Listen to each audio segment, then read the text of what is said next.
Ladies and gentlemen, boys and girls of all ages, it is the snowpocalypse, the blizzard of 26, whatever you want to call it, it has begun.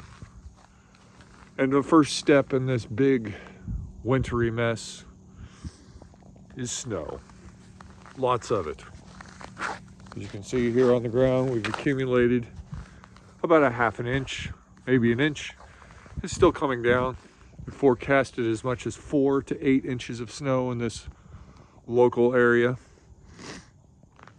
But me, I'm thinking probably 6 or 7. We'll see. We'll see. But it has begun and will continue all night long. Stay tuned for more exciting updates. See you soon.